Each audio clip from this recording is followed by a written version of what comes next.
আমেরিকার ষোড়শ president Abraham লিঙ্কনের আত্মজীবনীর নাম from log cabin to White House, অর্থাৎ কাঠের বাড়িতে তার জন্ম হয়েছিল, পরবর্তীকালে তিনি হোয়াইট হাউসে গিয়েছিলেন। শুভেন্দু অধিকারী মন্ত্রিসভাতে ঠিক এরকমই বলা যেতে পারে, এরকম একদম প্রান্তসীমা থেকে একদম ক্ষমতার কেন্দ্রবিন্দুতে আসা একজন মহিলাকে আমরা দেখতে পাচ্ছি। আউশগ্রামের জয়ী প্রার্থী কলিতা মাঝি, যিনি আউশগ্রাম থেকে তিনি প্রতিমন্ত্রী হচ্ছেন।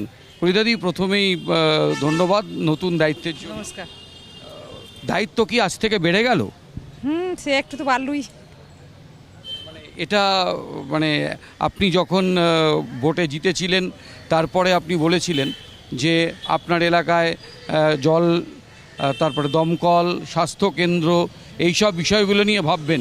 এবার তো পুরো রাজ্য নিয়ে ভাবতে হবে। এতে কি রাতের ঘুমটা আরও বেশি নষ্ট হবে? না না না, মানুষের সেবা করা তো মানুষের পক্ষে ধর্ম বলি মনে করি। আর মানুষের জন্যই তো এই জায়গায় সাধারণ মানুষ আমাকে চেয়েছেন বলে এখানে এসেছি, নইলে তো আসতে পারতাম না। এমনি এমনি টাকা পয়সা নিয়ে তো চলে আসতে পারতাম না। মানুষ পাঠাইছেন, চেয়েছেন, মানুষের সুবিধা অসুবিধা দেখা অবশ্যই কর্তব্যের মধ্যে বলে, এবং এটা ধর্ম মনে করি আমি। 2014 সালে ভারতীয় জনতা পার্টি কেন্দ্রে ক্ষমতা এলো। সে বছর কি এমন ঘটলো যে আপনি ভারতীয় জনতা পার্টিতে আপনি জয়েন করলেন? কি নেপথ্যের কারণটা কি ছিল? দেখুন, আমি খুব সাধারণ ঘরের মেয়ে, সাধারণ ঘরের বউ, ও একদম খেটে খাওয়া গরিব ঘরের বউ এবং মেয়ে ছিলাম। আমরা 7 বোন 1 ভাই, কিন্তু আমাদের রাজনৈতিক করতে হবে এরকম কিন্তু মানসিকতা ছিল না।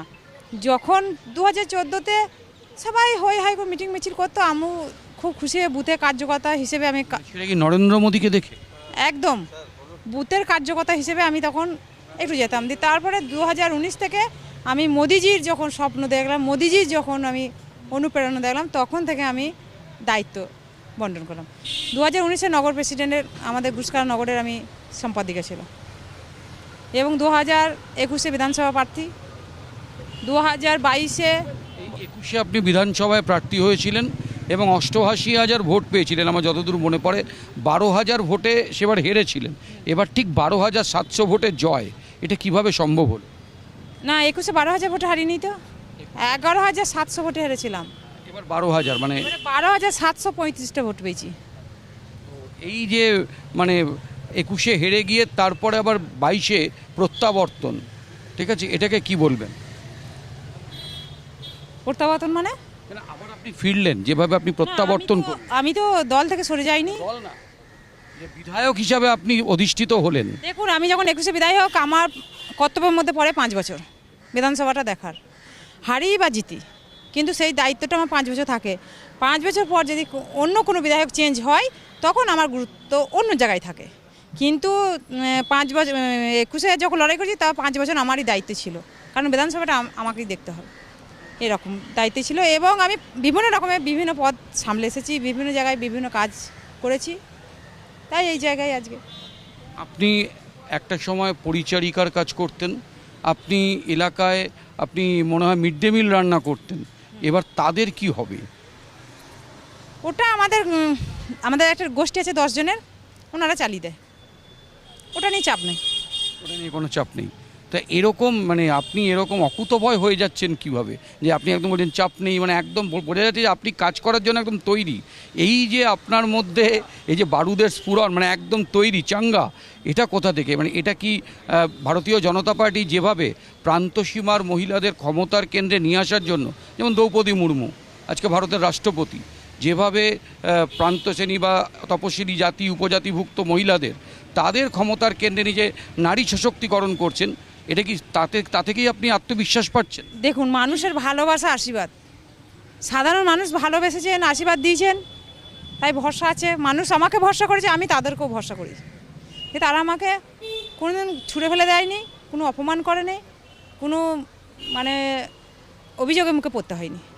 কারণ সাধারণ মানুষ চেয়েছেন, তাই এই জায়গায় সাধারণ মানুষ পাঠাইছে বলে এই জায়গায় সাধারণ মানুষ আশীর্বাদ করেছেন, 2 হাত ভরে ভোট দিয়েছেন, তাই এই জায়গায়, তাই মানুষের উপরে ভরসা করি আমি, সাধারণ মানুষের ভালোবাসাকে আমি ভরসা পাই।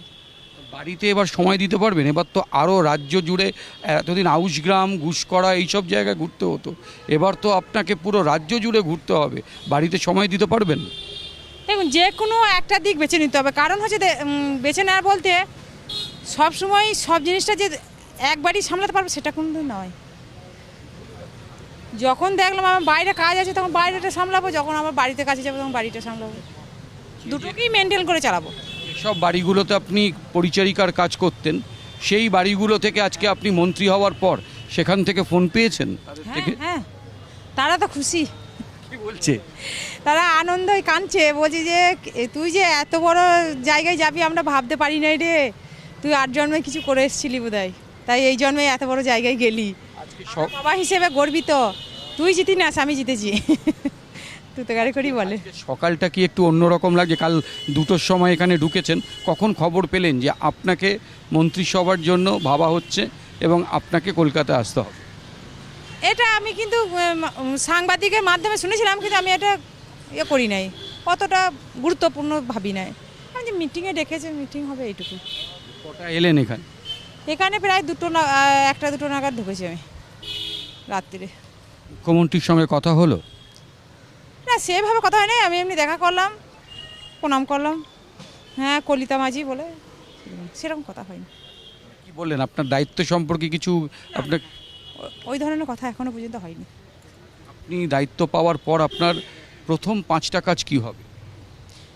দেখুন আমি বিধানসভার যখন বিধায়ক ছিলাম তখন আমি একটা আবার মতন করে চিন্তা ভাবনা করেছিলাম, এখন তো গোটা পশ্চিমবঙ্গের দায়িত্বে, তাহলে যখন উপনেতৃত্ব যে দায়িত্বটা দেবে সেটা নিয়ে ভাবনা চিন্তা হবে, যে কর্মসূচি দেবেন, যে কাজের দায়িত্ব দেবেন সেই কাজ নিয়ে ভাববো। এখন সেটা তো এখনো ভাগ হয়নি, এটা আমি কি করে বলি। চোখের কোণাটা ভিজে যাচ্ছে, চোখে কি জল আসছে পুরনো সংগ্রামগুলো মনে করে? না না সেটা তো হবেই, আনন্দে একটু হবে। মানুষ যখন মানে আমরা অতীতে দেখেছি কেউ খুব মানে সংগ্রাম করে উঠে আসার পর যখন সে বিধায়ক বা অন্যান্য পদগুলো পায় তখন তাদের মাথা ঘুরে যায়। কলিতা মাঝির মধ্যে কি আগামী দিনে অহংকার, মানুষকে মানুষ বলে না মনে করা, এই গুণগুলো কি এসে যুক্ত হতে পারে? এরকম আমার মধ্যে নেই এবং পাবেন না, কোনো দিনই পাবেন না।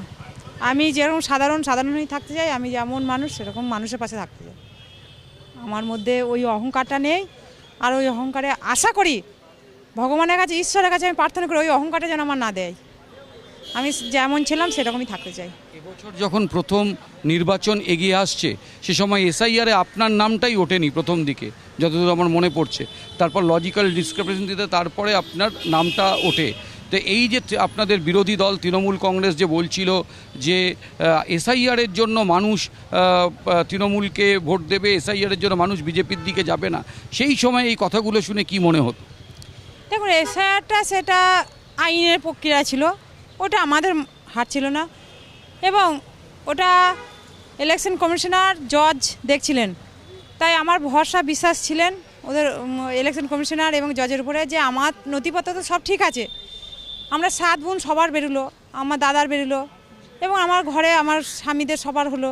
তখন আপনি প্রার্থী কিন্তু হয়ে গেছেন সেই সময়, আমার যতদূর মনে পড়ছে। প্রার্থী হওয়ার আগে থেকেও জানতাম, প্রার্থী হওয়ার পরেও যে আমাদের তো সবার বেরিয়েছে, তাহলে আমার কেন বেরোলো না? নিশ্চয়ই কিছু ডিস্টার্ব করে। তখন কি টেনশন হচ্ছিল? না না না, আমার ভরসা বিশ্বাস ছিল যে আমাদের যখন সবার বেরিয়েছে, আমাদের সব কাগজ ঠিক আছে, তাহলে আবার টেনশন কী করার আছে? কোনো টেনশনই ছিল না, জানি বেরোবে, হবে। আপনার এলাকায় এই যে লক্ষ্মীর ভাণ্ডার, এবার অন্নপূর্ণার ভাণ্ডার হচ্ছে, আপনার এলাকায় প্রচুর মহিলা রয়েছেন যারা একদম প্রান্তসীমার মানুষ, তাদের জন্য যে নানা রকম সরকারি সুযোগ সুবিধা যাতে পৌঁছয় তার জন্য আপনি কি বিধানসভায় গলা ফাটাবেন? নিশ্চয়ই অবশ্যই অবশ্যই ভাববো, এবং গলা ফটানোর আগে আমার মুখ্যমন্ত্রী অলরেডি কাজ শুরু করে দিয়েছে। অন্নপূর্ণা ভাণ্ডারে ফর্ম ফিল আপ হচ্ছে, আমি নিজে সেই জায়গায় পৌঁছাইছি, এবং যে 100 দিনের কাজের চালু করে দিয়েছেন। আজকের থেকে সরকারি বাসে মহিলাদের যাতায়াত ফ্রি করে দিয়েছেন, তাহলে আবার গলা ফাটানোর কী আছে? আমার মুখ্যমন্ত্রী তো অলরেডি দিয়েই দিয়েছে, তার জন্য গলা ফাটানোর কিছুই নেই, এবং পাচ্ছে, আমার মহিলারা পাচ্ছেন, যারা এখনও পর্যন্ত ফর্ম ফিল আপ করতে পারে নাই। আপনাদের মাধ্যমে বলছি, ভয়ের কোনো কারণ নাই, 3 মাস ধরে হবে, সবাই পাবে। লাস্ট 2টো প্রশ্ন, 2026 কি আপনার কাছে খুব স্পেশাল? ছেলে উচ্চ মাধ্যমিক পাশ করে গেল, আপনিও বিধায়ক হয়ে গেলেন, এই 2026 কি খুব স্পেশাল আপনার কাছে? একদম বলতে পারেন, একদমই বিশাল। যে 2026-এ একসঙ্গে এতগুলো যে ভগবান আমাকে সারপ্রাইজ দেবে আমি ভাবতে পারি নাই। বিধায়ক থেকে মন্ত্রী মানে বিশাল ব্যাপার। স্বামী এসছেন আপনার সঙ্গে, স্বামী সুব্রত মাঝি এসছেন। হ্যাঁ, দাদা কি বললেন যখন বউ এখন মন্ত্রী মশাই হয়ে যাচ্ছেন, তখন স্বামীর বা দাদার কি বক্তব্য? উনি আনন্দই খুব আত্মহারা, এমনি কথা কম বলে চুপচাপই থাকে। আপনাকে কোনো গিফট দিলেন? আপনাকে কোনো উপহার দিলেন? না না, এটা কি হয় নাকি? আমাদের ওসব কোনো ইয়ে নেই। আমরা হাসি খুশি আনন্দেই থাকতে ভালোবাসি। গিফটে ভালোবাসা বোঝা যায় না। একটা গিফট দিলে কি ভালোবাসা হয়? এটা অর্থাৎ কলিতা মাঝি তিনি হাসি খুশি ভালোবাসার সঙ্গে মানুষের কাজ করে যেতে চাইছেন এবং পিছনে শুভেন্দু অধিকারীর তার যে গাইডেন্স তা সামনে রেখেই আগামী দিনে তিনি এগিয়ে যেতে চান, মানুষের জন্য কাজ করতে চান। ক্যামেরায় গোপালের সঙ্গে দেবাঞ্জন, জি 24 ঘন্টা।